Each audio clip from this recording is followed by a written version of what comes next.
So a question about whether quantum effects might be involved in consciousness. And I'm going to give a little history here and hopefully do this justice in a TikTok video, so here goes. First, the concept of trying to argue about free will and consciousness, of course, goes back throughout history all the way to Plato and before. And in neuroscience, this reemerged in the early 2000s in particular with theories about how quantum effects from quantum physics might also explain ideas of free will. Now, these were quickly knocked down as having no evidence at the time, rightfully so. There was no evidence. They were just theories similar to the other philosophical arguments about consciousness, brain, and so on. But then more recently, a new field has started to develop called quantum biology, and it is particularly noticeable in conversations about plants and photosynthesis, but I'll let any biologists and phytologists out there talk about this in more detail, because that is not my area of expertise. But my understanding briefly is photosynthesis appears to require some quantum effects. But with the emergence of this new field of quantum biology, it came back up with respect to the brain, and newer papers are again exploring these effects.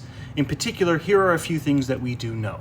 1. Neural firing is probabilistic. When one neuron receives signals to say fire from another neuron, most of those signals have roughly a 30-ish% chance of actually resulting in an action potential. Not 100%, and it's not fully predictable. Similar to what we see in quantum physics, but not necessarily meaning that that's a quantum effect.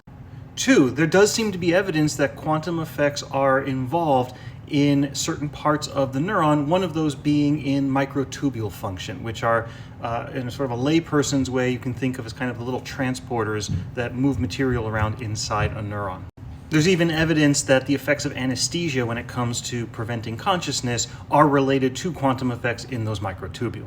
And there's a couple other theories out there about different aspects of the biology of the brain that might involve some quantum processes, again related to this new field of quantum biology.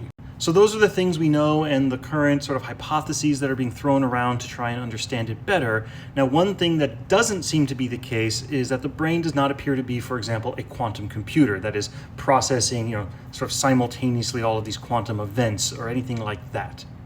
There's also not yet strong evidence to support the idea that something like consciousness is directly involved in those quantum processes, although this frankly remains just an open question.